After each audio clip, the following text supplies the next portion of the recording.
We had a ton of high-scoring games today, ton of production across the board. We're going to hop into as many of them as we can here. College Fantasy Tonight is live.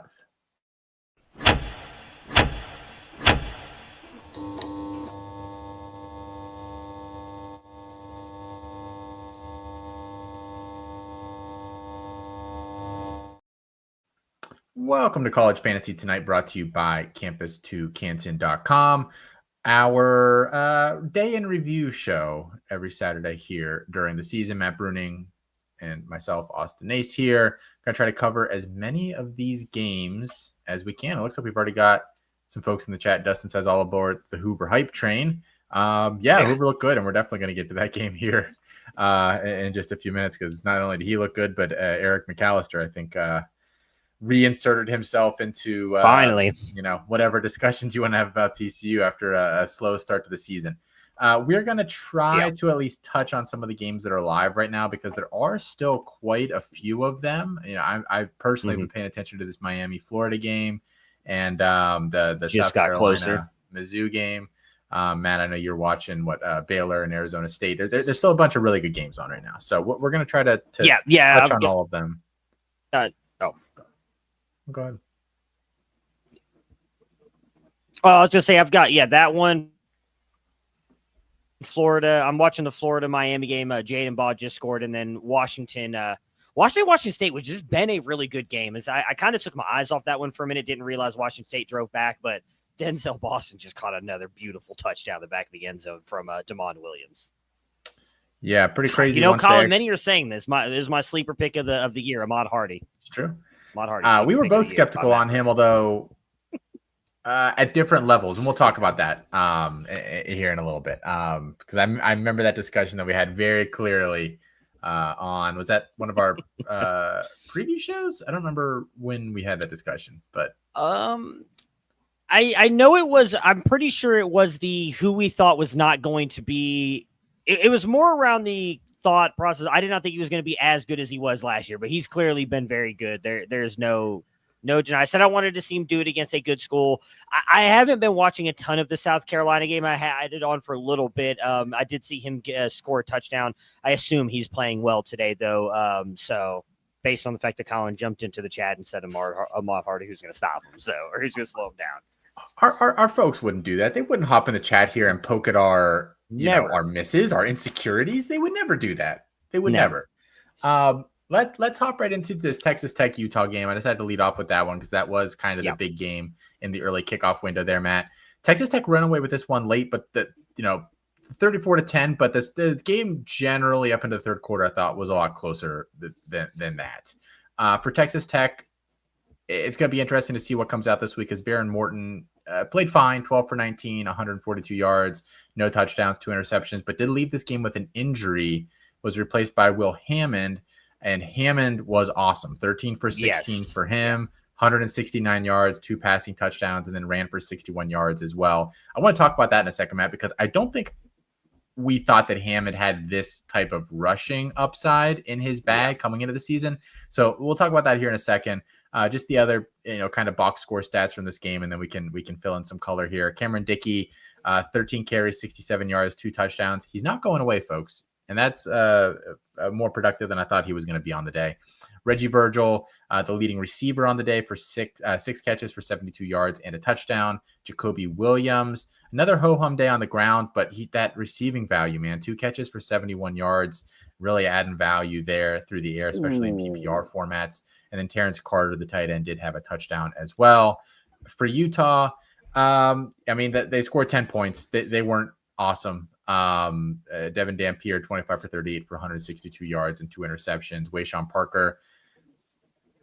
It's time to just ride Wayshawn Parker, the running back room. All these dudes are getting 6, 7, 8 carries. Parker was, probably the best on the day and did have a touchdown. And then leading receivers, Dallin Bentley, 6 for 75. Ryan Davis, 10 for 70. And we'll just let out the disclaimer here for anybody that's going to be posting NFL stuff in the chat. That's not what we do. Not answering it. So onward and upward there. Matt, I picked Utah to win the conference. I know we kind of talked about that as like they looked really good the first couple of weeks, but man, Texas Tech, they're in the driver's seat now for the Big 12. Me.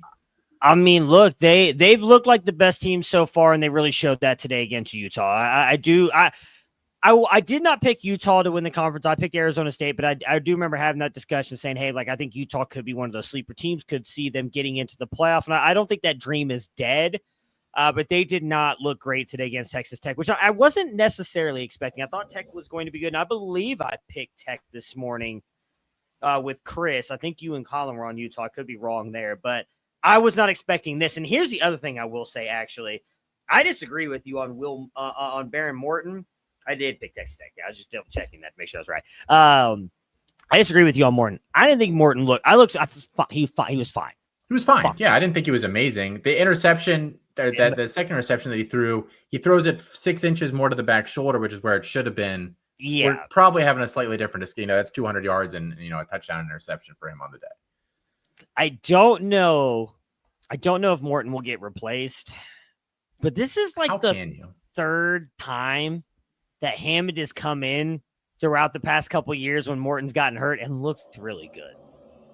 I just wonder if you just make the move at some point. They probably won't because Texas Tech's undefeated. By the way, Sam Levitt, I know you hate when I do this. That was like a 30-yard rush right up the middle, baby. I love it. I thought Hammond looked really good. I think the biggest thing I'm taking away from this is, yes, Texas Tech looks good. I think they're right now, you have to say, the front runners for the Big 12 Conference. I love their future right now with Will Hammond at quarterback. And it was a guy that we liked, if I'm remembering correctly, and a lot of it was led by wide receiver guy, and I think you were big fans of Will Hammond. We had him higher than the services. I wasn't expecting this out of him, though. Like, he is, again, looked really good for Texas Tech. Future looks bright for the Red Raiders. Hammond, for me, I have my historical grades up, was just shy of a 4-star, 0.6967 for me. Okay. And his year was the QB9, which would have been higher than I had Morton at the time. But yeah, I mean, I did not see any of this rushing stuff for him at all, really. Like, I thought literally he was just Morton's like mini-me, essentially, a couple years younger. They were recruiting a very specific type of quarterback at that time because that was when they still had, what's his name, who left for FAU this offseason, former Western Kentucky offensive coordinator. Now he's the head coach there. You know who I'm talking about. Levy? I'm trying to remember. I do know who you're talking about, but I was looking to Kingsbury's the name that keeps coming into my mind. I know that's not correct. Pull, my historical grade, but you know who I'm talking about. Yeah, but, is it Joey something? Or that is the head coach. No, that's Joey Wires, the current coach. Yeah. God, who is it? I know it's not Levy. That's the name I can't get out of my head right now. It's great radio. But I mean, just to say that they were basically looking for a guy that could run a kind of a spread offense, drop back 45 times, be accurate, throw on time. The raw tools weren't necessarily maybe the most important thing that they were looking for. Zach Kittley, by the way. So yes, thank you. That was there. So yeah, I didn't know that Hammond had this in his bag, and honestly, I don't know if we would have known that Hammond had this if Kittley was still there. So, I don't know that you can replace Morton because he's been perfectly fine this year. In fact, pretty good. Yeah. But I think if you're Texas Tech, especially with how they're currently building a roster and with the NIL money that they have and all that kind of stuff, I think you have to feel really, really good that you have the next quarterback on your team. And if Hammond is floating around out there in your leagues and you've got waiver ads, if you can spare one on a player that probably isn't going to help you that much this year, although, pending on what Morton's injury is here, like that might be a real hot target here this offseason or this season. And for what it's worth, I think he's probably rostered in every league I'm in because they're all older leagues for the most part. But I just, if he's floating around out there, I would check your waivers. You'll randomly find guys hanging around out there. And I think Hammond is a guy that should be rostered. I would think that he would be rostered just based on, again, like he stepped in last year. I want to say it was at least 2 games, if not maybe 3. He's only rostered in 13% of leagues. Again, that mixes in CFF and C2C, so maybe go look. I would imagine he's rostered most of the leagues the 2 of us are in. But yeah, he looked really good. I do think that, again, like I said, the future's bright for the Red Raiders, and good on them. Like I said, they are in the driver's seat, and I think if I'm going to pull their schedule up. I'm pretty sure most of the big teams come to them this year as well, like Utah did. So they are really kind of like I would say the best move to make the championship. Yep, I didn't realize they were 4-0. Let's see here. Go ahead. So this isn't 100% dispositive, but if our roster management tool actually will tell you in C2C leagues what a player's rostership is. Now, obviously, we don't have every C2C league in our database essentially, but when you guys enter your league IDs into our thing, we kind of index it, and so we can go and see, how many guys are how guys are rostered. So, let me just look real quick. I didn't plan on diving this deep into Wilhelm. 72% rostered across C2C leagues, according to our tool. So, there might be one or two where he's floating around there. Definitely worth a look. Oklahoma Auburn was kind of the other big ranked on ranked game today, and I think this was a extremely weird game. I missed a lot of the third quarter, but watched most of this one. Oklahoma ends up pulling it out, ends up covering on a safety at the very, very end, which is a real bummer for those of us who picked Auburn to cover on this morning's show. But neither here nor there. Oklahoma, I don't know that I would say that anybody on Oklahoma was amazing today. I thought Mateer was fine. 24 for 36, 271 yards. He didn't make any big mistakes. A passing touchdown, had the go-ahead rushing touchdown at the end as well. Tegna, 9 for 127 and 1. His touchdown was the trick play where they pretended like they were subbing him out, and then he ran wide open down the sideline. Like, okay, whatever. Jaron Kanik, 4 for 62. Deion Burke, 6 for 40. A solid day at the office there for Oklahoma. For Auburn, Jackson Arnold, 21 for 32 for 220 yards. He did have a passing touchdown. Jeremiah Cobb led him in rushing, 6 for 61. Cam Coleman, 3 for 88 and did catch a touchdown. Eric Singleton, 9 for 60. Malcolm Simmons, 4 for 30. Pretty concentrated target share between those guys. Horatio Fields occasionally gets a target as well. I don't know. Where do you want to go with this game? I don't think there was anything in this game. Like, it was a fun game to watch because there's a lot of weird stuff. But I don't know that I took anything away from this game outside of the fact that Jackson Arnold, I think it's a processing issue. I think at this point I can put my finger on that pretty easily. They were dropping a ton of guys, and he could not deal with it at all today. And what is bad about that too is if he's not I can't think of anybody currently in college. It always comes to me NFL wise, but he's not Justin Herbert. He does not have the arm to see it throw it. Like he's got to know where he's going, and it's got to be there before he throws. He just doesn't have the arm strength. What I will say is I really thought that, Brent Venables would be able to get after Arnold and make him look bad. I actually thought he played fine. Like, I did not think he had a horrible game here. Like, it wasn't great. I don't think it was the worst game he's played this season. And I do think Mateer was fine. Like, again, I think to drive down the field, get the go-ahead touchdown, I think, again, just shows that he, for lack of a better term here, is made for the SEC level. That was a question a lot of us had coming into the season. Can he do it at the SEC with the quote-unquote Pac-12/Midwest, Mountain West schedule he ran last year? Dominated. It's like, well, can he actually do that against, top-end SEC schools, guys that are going to be in the NFL? I think Mateer is probably the one guy. We'll see I actually haven't got eyes on the LSU game at all. I have no idea what Nussmeier looks like, what's going on in that one. They're playing Southeastern LA or Louisiana. So I don't know that I'm taking much away from that anyways, but I really feel like I'm starting to lean more and more toward I'm starting to think Mateer's probably going to be locked into the first round, especially when you talk about his rushing upside and everything and just his ability to make these. Everybody was giving Sam Levitt a lot of hype for that jump throw he made last week, kind of jump forward throw to Jordan Tyson. I haven't seen Mateer do that, but Mateer does some pretty crazy stuff too, and he's been very good here with Oklahoma, which I would say questionable weapons around him. Like, I like Deion Burks, but I think the rest of the room is just okay at best. So like I said, I feel like we said this last week or 2 weeks ago too. Like, I've been really impressed with Mateer. Like, I think him and Ahmad Hardy was my guy, so I was not wrong on Ahmad Hardy. But yeah, I think those two, honestly, I've probably been the most wrong on this season, and I've been really impressed with them, and I'm happy to see them playing as well as they are. Mateer is just too hair on fire all the time for me. I just can't get there. But I just can't get there.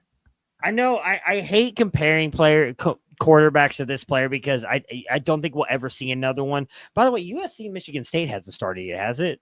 It hadn't as of 5 minutes before the show kicking off because I was just scrolling through the scores that were live. Oh God, I forgot Oregon Penn State's next week. That'll be a good game.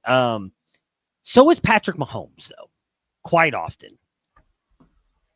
And who else am I thinking of? Who's the other one? Kyler Murray, specifically more Kyler Murray than Patrick Mahomes. And it works for Kyler Murray. I'm not saying that it's going to work for John Mateer, but I think he's. I think Mateer's good. He's definitely proven me wrong this year. I'll say that. I mean, I don't have anything else to really say about this game. So Michigan, Nebraska, Michigan. I thought Cam Coleman played well too. I should say that. I actually thought Cam Coleman played really well in this game. He was here was actually what it seemed to me from television, view. Oklahoma did all game. They basically spied Jackson Arnold. They rushed 4, maybe 5, and they just kind of sat there and just said, like, what are you going to do about it? And Jackson Arnold couldn't do anything. But where they were leaving guys open all game was over the top. Yeah. Jackson Arnold probably missed 2, 3 wide open deep shots that I would expect an SEC level quarterback to hit. And so Coleman could have had a much bigger day because at least 2 of them were to Coleman. I don't remember if the other one was as well, but I mean, he was just getting open deep all game. So I thought that was interesting. Michigan, Nebraska. Michigan only wins by 3, which is a little surprising to me. Maybe, Nebraska is kind of finding their groove. Yeah. Bryce Underwood, ho-hum day for him. Actually, like, honestly, outside of the rushing touchdown, I would say he wasn't great in this one. 12 for 22, 105 yards. He did rush a long rush touchdown as well, which basically saved his day, 61 yards and a rush touchdown. Justice Haynes. I mean, I think I said this after week 1 on one of the shows we did, where like Haynes is one of those guys that if you want to buy him, like you might be overpaying after week 1, but you're going to be paying a heck of a lot more if you want to buy him 4 or 5 weeks from now. And I think they said that he's at 100 yards and a touchdown in every single game so far this year, almost 150 and a touchdown in this one. They got Jordan Marshall going a little bit, 6 for 80 and 1 for him as well. That's a pretty nice two-headed backfield there. Leading receiver on the day, Donovan McCulley, 3 for 39. Nothing really to talk about there. For Nebraska, Dylan Raiola, statistically great game. I like overall a strong game for him. I don't want to just limit this to statistically. 30 for 41 for 308 yards, 3 touchdowns and an interception. Emmett Johnson, 19 carries for 65 yards and then had 5 catches for 32 yards as well. Ja'Cory Barney, kind of the big story there for them today, had 120 yards and 2 touchdowns receiving, including a big Hail Mary kind of at the end of the first half. And then the only other, like Dane Key, 3 for 36. The rest of it kind of spread around there amongst the receivers. I don't know. I mean, Haynes just continues to roll. I don't think he's going to sneak his way into the first round of the NFL draft, but I think he's probably squarely in that round 2 discussion as of today. I mean, I've said that from the minute he transferred to Michigan. I don't remember who it might have been even. I don't think Felix hated that. There were some people who were against that move. I said from the beginning when that happened, this is going to be big. I'm almost positive me and Felix did a YouTube short about it because he literally announced he was going to Michigan like while we were recording another video. So we just jumped on and did it. I love the move for him. I think he's been phenomenal. I do think he's got a shot to switch into the first rounds. Again, like the big thing we talked about when he was coming out of high school was like, he's not really elite at anything, but he's like really good at everything. Like he's just a very good, solid running back. So I really liked him going to Alabama overall because I was like, at that time, obviously, it was Nick Saban. I was like, I think Nick Saban will be able to get the best out of him. I think Michigan is the perfect spot for a guy like him. I think if he continues to produce, I think the one thing that could hold him back from that round 1 draft capital is I don't know that he's going to test super well at the combine. Like I do think that part might hurt him a little bit, but I think realistically, out of everybody who has a chance to come out this year, right now, from a running back perspective, I would say for me, Haynes is the one I would pick to be around him. Probably, I would think in the discussion, or I would lean toward being the RB1 right now with just how good he's looked. I mean, he's carried that team. I don't disagree with you on Underwood. Here's the thing. It's probably his first bad game as a true freshman all season. Yeah. Cool. And he didn't make any backbreaking mistakes. Like, again, like that's such an important thing for these freshmen. I thought, we're not going to talk about the Maryland game. I thought Malik Washington was super mature with how he handled today's game. Like, kind of a lot of just taking what was there, not forcing anything, maintaining drives, not doing stupid stuff. Underwood obviously maybe like slightly less effective today, but also probably against a better opponent. I think did the same exact thing, if you're some of these freshmen, they're not going to be awesome all season. Like, they're going to hit a wall eventually. Getting some of these just, whatever average performances out of them where they don't cost a team a game is huge, both for like their, development and just the coaching staff maintaining trust in them. It'd be real easy if Underwood goes out and craps a bed and they lose this game next week. They only let them throw it 15 times because they've been known to do that over the past couple of years. Yeah, I think Missouri just ended that game. Oh my God, Baylor. Yeah, I don't disagree with you on that. Underwood did get destroyed on one of those sacks too. I mean, that dude got thrown into the ground head first. But I don't think it was bad for overall for him. And yeah, I do think we should mention, Dylan Raiola too was not getting much in the blocking department on that offensive line. That Michigan defense was in the backfield a lot, and I thought he played really well in helping bring them back and making that a closer game than I kind of feel like it was at times. So Raiola looked very good as well.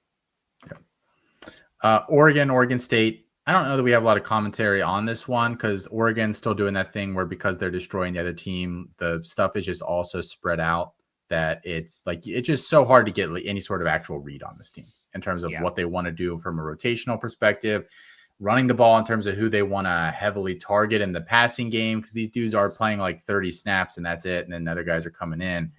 But I will say that Dante Moore kind of continued his redemption tour this season with another 300-yard passing game, 4 passing touchdowns. He ran the ball for 53 yards as well today, which, that's not going to be a consistent thing, but that's also not something that I would have necessarily I was surprised to see that. I didn't watch this game at all. So full disclosure, recorded for later because I knew this was what this game was going to be. I had it up on the quad box for a little bit because it was actually close for a little bit. And I was like, why Oregon's playing with their food kind of thing.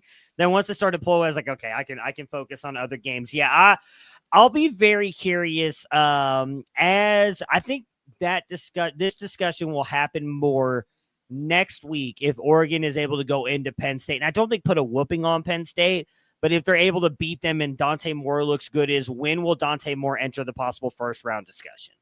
Because I think that might happen with how well he's been playing. Was a 5-star prospect. Again, he was my Michael Tree. Did Michael Tree just get a rushing touchdown? Sorry.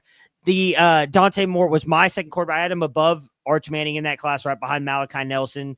Okay, no, it wasn't. Very, very good player. Obviously, his reputation was tainted a little bit with what happened with Chip Kelly and at UCLA. But again, I feel like we all kind of talked about this just was not a good fit for his skill set. Will Stein's getting the best out of him. Go figure. Will Stein, I think, is probably for at least going into last year was probably a little bit of an underrated offensive mind for people who didn't know, the uninitiated, as those say. I think Will Stein's been making a name for himself as well as what he's done for the quarterbacks at Oregon, and Dante Moore is benefiting from that massively this year.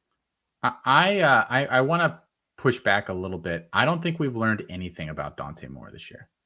I think of any team in the country so far, this has been the most sanitized,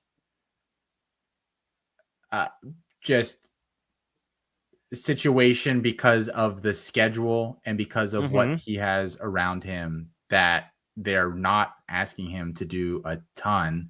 Like I said, I didn't really watch a lot of today's game, but the games I've watched the past couple of weeks, he's been putting up pretty good stats. He's also got dudes just running wide open. I'm not saying he hasn't made, some nice throws here or there or anything like that, but he's got a ton of time. He's not really playing under pressure at all.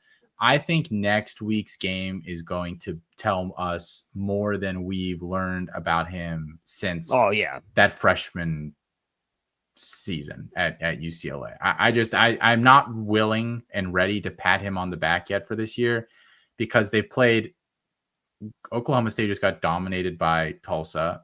They played Portland State, I believe, and then they played Oregon State, who's freaking awful. And then I forget who the fourth team they played was, but like they're just running through these teams. They haven't played anybody decent yet at all. So I'm not even willing to be like, I'll think about the first round. I mean, we kind of already had that suspicion baked into our ranking and our value on him. So, I mean, I guess I do believe that that's possible, but I haven't, like, anything I've seen this year is not contributing to that conclusion, I don't think. Look, I don't disagree with they haven't played anyone, but we have also seen at times, not even just freshman quarterbacks, veteran quarterbacks have been there 2, 3, 4 senior quarterbacks struggle in some of these games early in the season when they play these teams they should not lose to. So I've talked about this before and I want to continue to. I'm going to give respect to the guys who go out there and do what we expect them to do. And that's the thing. Dante Moore's looked good in every game, and he should, and is not disappointed in that aspect whatsoever. And I do think has looked good passing the ball. Like I said, I do think this weekend's going to be the big test. I think after this one is where people might start talking about him being in the first round. But I think he's looked really good, and I think he deserves praise because of that. Shout out to Malik Murphy for being just as bad as I suspected he was over the past 3 years, and try to tell everybody. Arkansas Memphis, which I think was potentially one of the more fun games today that I saw. The most fun game we actually don't have on the sheet here is that UNLV Miami of Ohio game. Was freaking wild.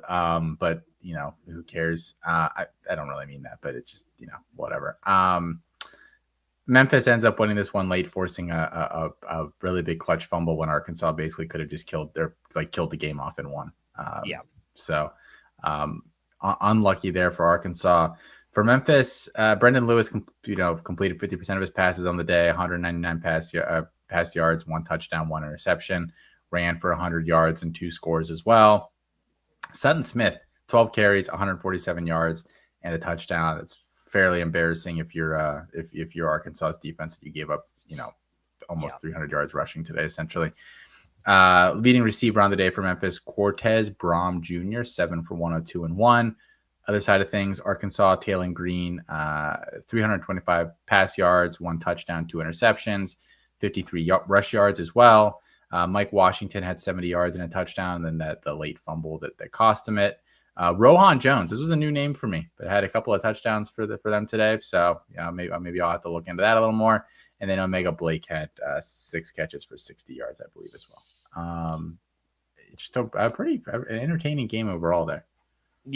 Yeah, but Brendan Lewis got a lot of hate for his move to Memphis. It's kind of working out for him so far. I think Sam Pittman's probably going to be fired here in the next couple of weeks. That's about the only main thing I took away from this, man. I think he was probably on the hot seat last year, and there was a lot of talk about that. You just cannot, as a team like Arkansas, lose to Memphis, in my opinion. So, no, agreed. Syracuse Clemson. Let's get into it. I buried this one in here a little bit. Let's talk about it. For Syracuse, this feels like a little bit of a Pyrrhic victory because they win this game, but Steve Angeli does go down with what looked to be a fairly, a non-contact significant knee injury. He needed help getting off the field. Was his knee? I saw him grab his Achilles. I thought he blew his Achilles. I think people are saying knee because it looked like he grabbed his lower leg as well to me. Gotcha. But that's what I'd heard. I mean, you might be right. I didn't dig too deep. I mean, either way, it's not great. It sucks for him because he's been having a pretty good start to the season. Yeah, super innocuous play too. Just rolling him out and went down. 244 passing yards on the day and had a couple of touchdowns. Was I thought really, really good before he left. Ricky Collins came in and wasn't really asked to do that much. He did have a passing touchdown. Yassine Willis had 18 carries for 94 yards. Jonte Cook had a pretty nice day, just didn't get a touchdown, 6 catches, 113 yards, and had an 18-yard rush as well. Justice Ross Simmons hogged all the touchdowns, 5 for 53 and 2. And then Darrell Gill had 2 for 41 and 1 as well. For Clemson, Matt, how many times do you think Kate Klubnik passed the ball? Oh, I know how many times, because everybody's going to tell me he had a great day because he had to throw the ball 60 times. 60 times for only 363 yards. Not great. 3 touchdowns, 1 interception. Adam Randall, he's putting up statistics. Yeah. I'm just not convinced. 16 carries, 130 yards, had a receiving touchdown as well. TJ Moore led them in receiving today.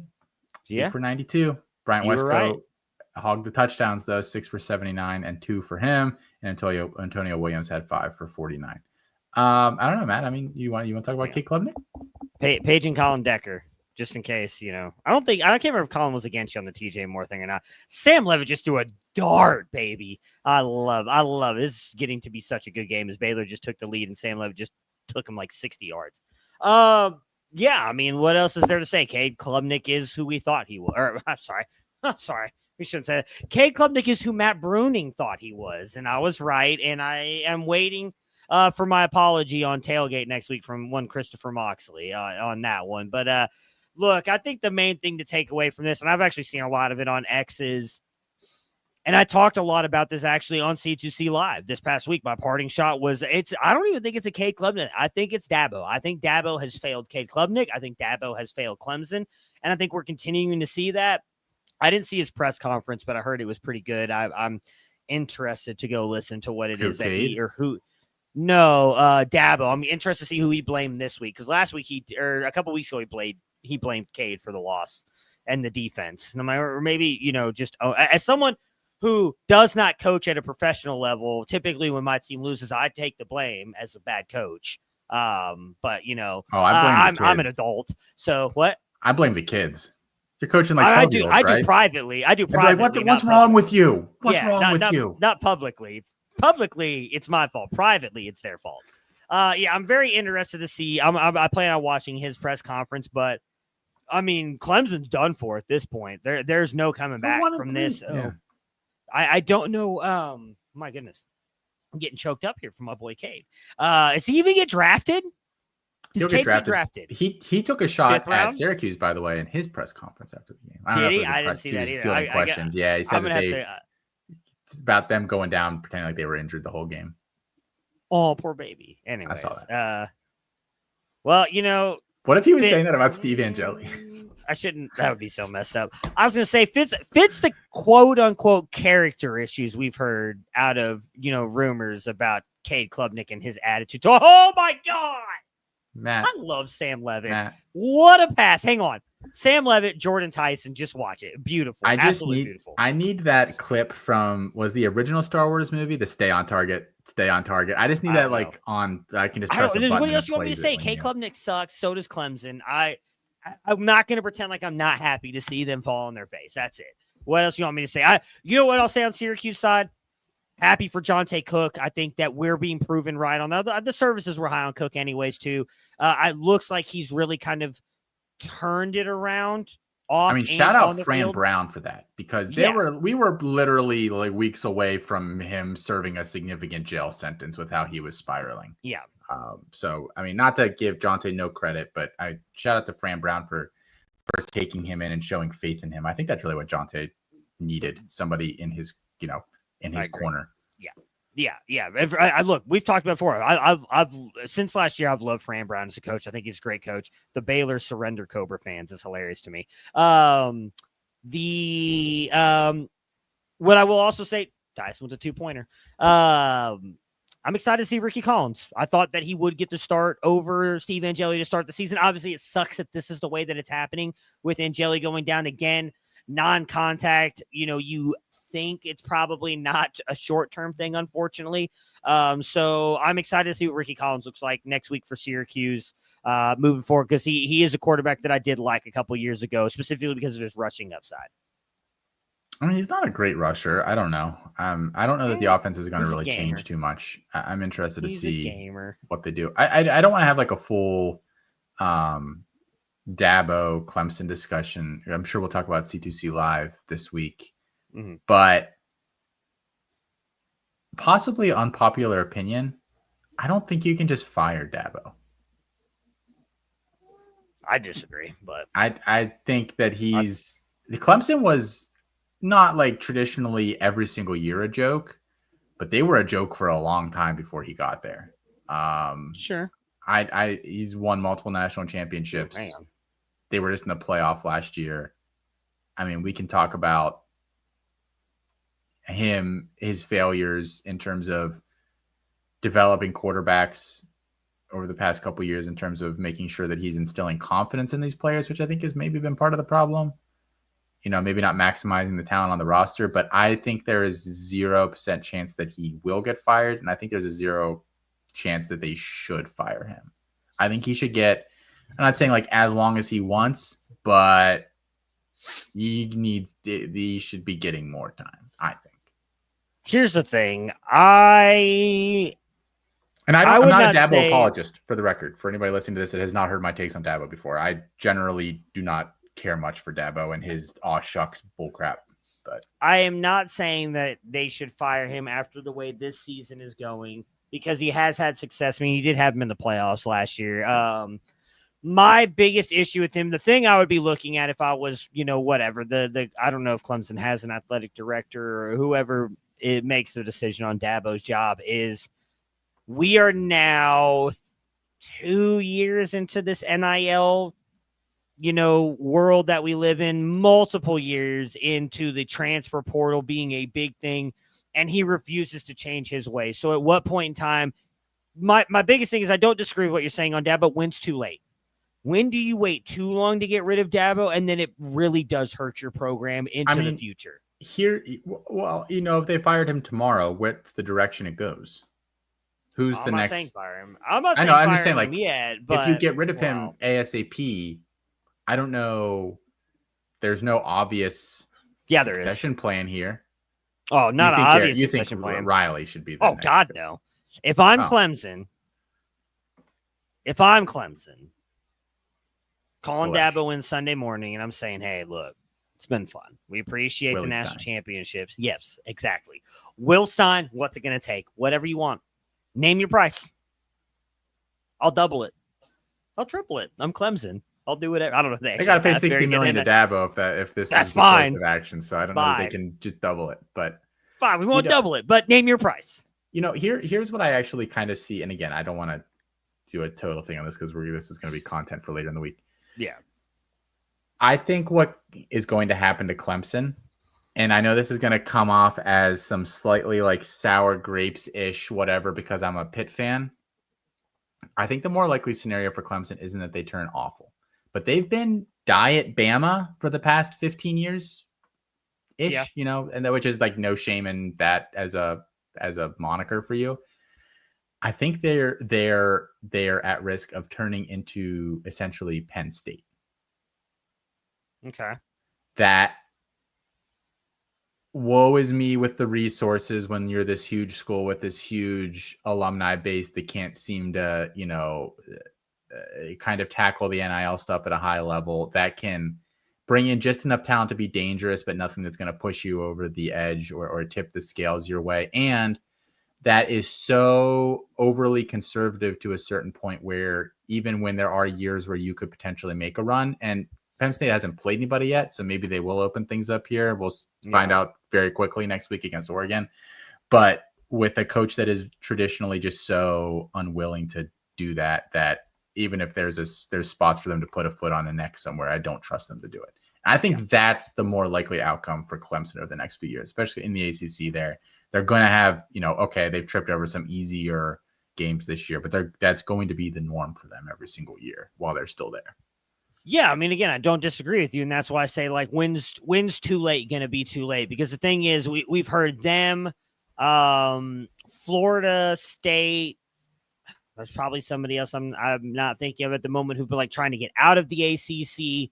And sure, I think the Big Ten, like if they were to actually get out, the Big Ten SEC would still come take Clemson in a heartbeat. It does not matter how good they are or are not with or without Dabo. But I think at the end of the day, again, with the way the college football world is going, you have seen all of the big players in college football adapt to what college football is. And to use the Billy Bean line from Moneyball, adapt or die. Dabo and Clemson are dying right now. They are not adapting. And I think if I'm his bosses, it's one of those things where I'm like, at some point, if you don't do it, again, I don't disagree. He's going to have a statue built outside the stadium for what he's done for them. And it's deserved, okay? Whether I think it's because of Trevor Lawrence and Deshaun Watson and all the wide receivers that I continually cannot remember their names for the life of me. Somebody went and got those players. It wasn't Dabo, though, but regardless, he was the head coach. So if you want to give him the credit, that's fine. But at some point, if you want to use the Bill Belichick as an example, at some point, if you don't adapt, you look at the Patriots now compared to what they were. I think that's harder to rebound from in college than it is in the NFL. So again, I'm not saying fire Dabo today, but I think you really have to start looking at this. If he's going to refuse to use the portal and really go use NIL the way he should with Clemson, you've got to make a move at some point. Again, maybe it's not Will Stein. Whoever, you've got to do somebody who's going to play to what college football is now. It is not the way that it is of going in there and be like, well, I was probably going to say something that was going to get me in trouble. Thank you for stopping yourself. You cannot go in with the way that he is now and is just like all about loyalty to the Clemson program. And if you don't want to come here to begin with, we're never bringing you in through the transfer or any of that other stuff. You need to come love to play, boys. Just love to play football because that's what we do. We pay you in experience. That's the biggest bullcrap I have ever heard. It's a different world now, Dabo. If you don't adjust, I think he's got to get pushed out. Yeah, and we'll talk more about that later this week, I'm sure, on the 50 million shows that you and I do together, Matt. TCU SMU. Let's pivot here. 35-24 for TCU. They kind of take this game over late. Josh Hoover, almost 400 pass yards, 5 passing touchdowns. Eric McAllister, 8 catches, 254 yards, 3 touchdowns. So he was just saving the first 2 games for this game. He just figured he would unload the clip all at once. And really nobody else statistically did much on the day. Trent Battle had 7 carries for 60 yards. That was the leading rusher. And then Jordan Dwyer also had 32 yards receiving. I think Ed Small had like 20 yards. Manjack had like 20 yards. I mean, really it was Hoover. It was McAllister. Anytime Hoover was in trouble, he was looking for McAllister. The one in particular that stands out to me of the many different plays that McAllister made on the day was that throw, I think in the maybe early mid-4th quarter, where Hoover got pressure in his face, got hit as he threw it. Ball flew straight up in the air about 35 yards downfield. McAllister was the first to react, came back and probably saved, what would have potentially been an interception. I mean, just those two today, mind meld, psychic, whatever, the two of them. I think it's kind of what we were waiting for.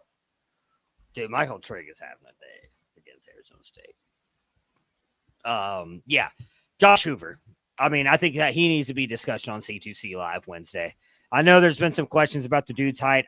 He's been absolutely just amazing. I mean, are we going to start talking about is there 2 teams? Jacoby Lane out. Are the 2 teams in Texas in the Big 12 the best right now in TCU and Texas Tech? I honestly was a little surprised that, I guess TCU hasn't played really anybody yet, but I was surprised that neither of them or SMU were ranked in this game. I just hadn't looked at that all week and then was looking at today. According to ESPN, neither of them lost were ranked. earlier, didn't they? Yeah, SMU's 2-2, so 1. that's why I think SMU wasn't. Yeah, TCU, I think because of how bad they were last year. Like, don't get me wrong, Josh Hoover was great, but TCU was not good last year, if I'm remembering correctly. They were fine. They weren't as bad as 2 years ago when they went out and they made everyone think Colorado was good after week 1. They played North Carolina and Abilene Christian, so they haven't played anybody. I imagine they're going to be. Oh my goodness, next weekend. They play Arizona State. I was going to say they play Arizona State. That's going to be both. If Arizona State now tied, I think if Arizona State wins this game, they probably go back to being ranked. I think TCU will be as well. So that's a great game. It'll be going on as we're recording next week too. It's at 8:00. So, I think TCU deserves to be ranked. I think again, them and Texas Tech are probably the 2 best schools in Texas right now in the Big 12. And Eric McAllister, me and Mox talked about this recently. Don't read too much into the Jordan Dwyer thing yet. It's still early. We really thought Eric McAllister was going to be the guy. And as you said, clearly just saved it all for this game. What an amazing game for Eric McAllister. I'm pretty sure that was my flag plant for wide receiver. Not going to lie, I was getting really worried about that one as well. Just looked absolutely amazing today. I really hope he follows it up again next week against Arizona State, which they're letting everything go in the air right now. So I expect Josh Hoover and Eric McAllister to have a great day next weekend against the Sun Devils. Yeah, I think TCU is a really, really good team. Yeah. For SMU, Kevin Jennings, 290 yards passing, 3 touchdowns, 2 interceptions. He had what was, in my opinion, one of the worst interceptions I've seen so far this season, late in that game where they really needed a drive and they had kind of moved the ball. I don't know what he was thinking on that. I don't know if you saw the play that I'm talking about. He threw it off his back foot into what looked to be just zone coverage with underneath and over the top coverage. Like that ball was clearly never going to get there. I don't know what he was looking at there. Some pressure came off the edge, but buddy, you can't make that throw. And then as SMU has wont to do over the past couple years, everything else was pretty evenly distributed. TJ Harden at 56 yards rushing, Ymir Knight 569 and 1, Jordan Hudson, who I thought was like potentially done for the year, 3 for 62 and 1, Ramella Brinson 4 for 51, RJ Maryland, who is a fraud. RJ Maryland is a fraud. He is a pyramid scheme. Fraud. He'll put up an 11 for 145 game once this season, and everyone will be back on RJ Maryland. Dude stinks. Yeah. I digress. Yeah, I mean, look, I think Kevin Jennings just is who Kevin Jennings is at this point. I don't not a guy that I've been particularly fond of, and I think again in just the big moments, to me it looked like it was just I almost felt like he just knew he was going to go there, and so he just threw it, and it just wasn't there. I don't know that he read the defense at all. I don't know that he even tried to check out of it or whatever. I think he just that's where I'm going with the ball. Thought the coverage wasn't going to be there. It was a bad interception. Did it in the Penn State game too multiple times in the playoffs. I just think Kevin Jennings is who he is, and that's it. I mean, okay, college quarterback at best. Duke NC State. Duke was down kind of big early in this one and then fought their way back and ended up winning 45-33. For Duke, Darian Mensah had 269 yards passing, 3 touchdowns, 0 interceptions. On the ground, Anderson Castle, 91 rush yards, 3 touchdowns. Nate Shepard had 14 rushes for 61 yards as well. And then they're spreading the ball out a ton, but Barcate kind of still is in the mix every single week, 65 yards and a touchdown for him, and 63 yards and a touchdown for Samir Higgins as their top 2 guys. For NC State, CJ Bailey, statistically, pretty solid day, but made some I would say, uncharacteristic mistakes based on what we've seen out of him the past year or so.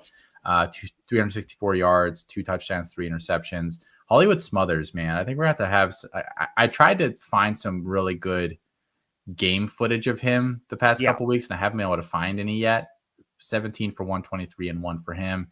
Terrell Anderson, 6 for 166 and 2 through the air, and then Justin Jolie, 5 for 63. I did not watch this game live. Neither did I. So this is one that I have to go back and watch. But I saw Felix tweeting about Mensah being an NFL guy, and Smothers having himself a nice game as well there. Yeah, I unfortunately did not get a chance to watch this one either, but will be a game that I go back and watch. I want to see what Mensah looked like, as you just mentioned, and yeah, as you just said, Dalen Smothers having himself a day. Washington State just wrapped up, by the way. DeMond Williams. I was going to say let's check in on some of these games that are starting to wrap up here. You want to go there State first? I mean, Apple Cup over with. As we started the show, it was a lot closer. It was 31-24. Washington pulls away 59-24. DeMond Williams, 16 for 19, 298 yards, 4 touchdowns passing, 88 yards rushing and a touchdown. So 5 touchdowns on the day. Denzel Boston, both of his passing touchdowns were incredible. Great throws by DeMond Williams as well. Ends up with 107 yards. Jonah Coleman, do you see his stats? Yes. 59 yards rushing, 2 touchdowns, 104 yards receiving and 2 touchdowns. Like, you must be loving if you have Jonah Coleman on your team right now. I mean, again, it was against Washington State, a team that we were not expecting to be good anyways, but my goodness, I thought Washington looked good. Like I said, I kind of was checking in and out of that game. They get Ohio State next week, so that'll be a big, big game. I will be tuned into that one to see what DeMond Williams looks like, because I think, he definitely struggled a little bit. I think it was the first game of the season against Colorado State, but then kind of bounced back late in that game. I'm very excited to see what he looks like. Again, he was a guy that we loved. I absolutely loved DeMond Williams. Really, really fun game for him. Again, 5 total touchdowns. Jonah Coleman, Denzel Boston. it's going through Washington, everybody we thought it was going to with those three. So if you've got them, you are super thrilled to have them on your fantasy teams right now.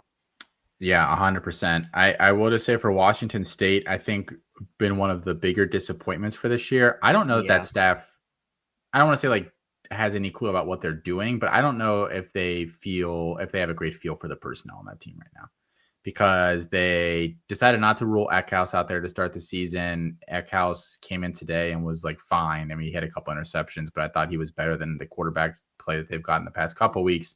They can't get the run going at all, which is just like shocking with this coaching staff's background. Whether it's, I forget, South Dakota State, it's one of the Dakotas. Like they came in with a very large pedigree of successfully rushing the ball over the past couple of years. 28 carries for 27 yards today. Yeah, like I probably one of the bigger disappointments overall. I mean, obviously Clemson's probably top of the charts at the moment, but they're probably one of the more disappointing teams in the country right now. Any other games here, Matt, that are going on right now? Miami just scored a touchdown, so they're probably going to win over Florida. That game, I thought this game was just going to be a just Miami kicking Florida in the dirt the whole game. Yeah, because they went down and scored immediately and then 3 and out, but game was awful to watch. They're going to win.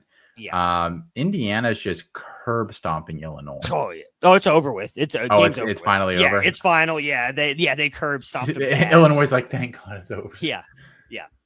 That one, I believe. Oh no, I'm sorry. There's a minute left. My bad. I thought it was over. I switched off it. Sam Levitt and them are driving with a minute left right now to possibly win the game. So I put that full screen. I got off the quad box. I thought that was over. Yeah. I mean, yeah, that's not even been a contest, which I think makes sense. We all picked Indiana, I believe, anyways. I didn't think it was going to be that close, but I wasn't expecting this. Some of us are trying to catch up on. Some of us got to catch up on the record. Maybe this week wasn't the week to do it. I was letting you have the free win there, Austin. Should have taken it. Well, let's be honest. I was not expecting this, though. I thought it would be like maybe a 10, 15-point win for Indiana. I was not expecting it to be this.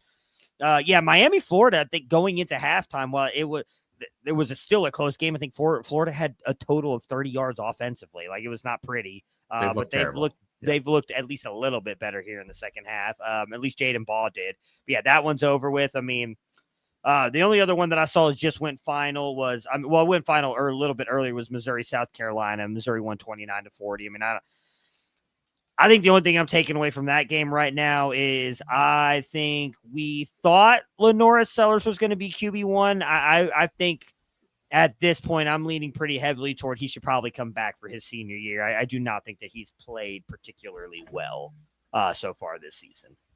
You're not going to mention Arch Manning's bounce back today? I saw that they were winning 55-0 against who is it again? I would take anything that happens in this game with a grain of salt, because Sam Houston is probably the worst defense in the country at the FBS level. If they're not the worst, like their bottom, handful, they're very, very, very bad. Every team that's played them so far has scored a ton of points and looked good. But Arch did go 18 for 21 for 300 and something yards and 3 passing touchdowns. I mean, maybe, who was talking about this week? I think it was, let's see, maybe the Cover 3 guys at some point were talking about how they just thought it was a total confidence thing at this point. And I think one of them comped it to Markelle Fultz and Ben Simmons from the NBA, who once things went against them. I think it was Bud. I think it was Bud. It sounds like something Bud would say. Well, no, it's probably Tom Fernelli, because I don't think Bud's a big basketball guy. It might have been Tom. Check in on Tom Fernelli, by the way, after that Illinois ass kicking. I would make sure he's okay and in a safe place for right now. Well, they're probably live right now, so you can probably just go look and find out. Yeah, they're probably live right now talking. He's probably not happy, but they're probably live right now talking about all those things. But yeah, he had a good game there. Had a couple of rushing touchdowns as well. So if it is a confidence thing, you're hoping that today is a start in the right direction. Who else might have got their confidence boosted in that game? Ryan Wingo, 4 for 93 and 2. Yeah. Now's your time to sell him. Now's your time. Yes, this is the sell window, by the way. If you have Ryan Wingo, I would sell him ASAP. If you could sell Ryan Wingo, we're in the middle of this TJ Moore panic. If I could do any sort of deal into that, oh man, which I'm done suggesting and sharing my trades, because I found out this week I have a buddy of mine who's in another C2C league Uh-huh. as one of it was a buddy or somebody in his league posted in the chat. In another league, I got offered Lenore or DJ Lagway for my Kiabe Segapula. Should I do that? He sent me the screenshot. I was like, these people can't even come up with an original thought, man. Just embarrassing out here. Any final thoughts on the day's action, Matt? I mean, we had a couple of games down here, like North Texas Army. I don't know that we need to talk about that game. North Carolina got crushed again. How long before we see Bryce Baker? I'll ask that question about that. I mean, if you're that staff, you have to kick the tires there, right? Because Johnson and Lopez are both terrible. I think I said after week 5 or 6, once they hit that bye week, I would just do it at this point. I mean, Gio Lopez has looked horrible. Why not just make the move? Oh God, sorry. They're driving. I think they have a really good chance to win. Oh, next week.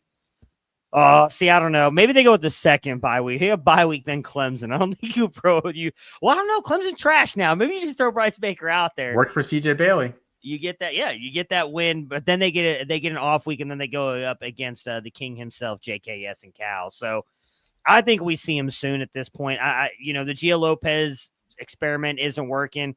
Again, I just don't think Bill's going to care that much about the fact that they spent all that money on that kid. I think he's going to want to win.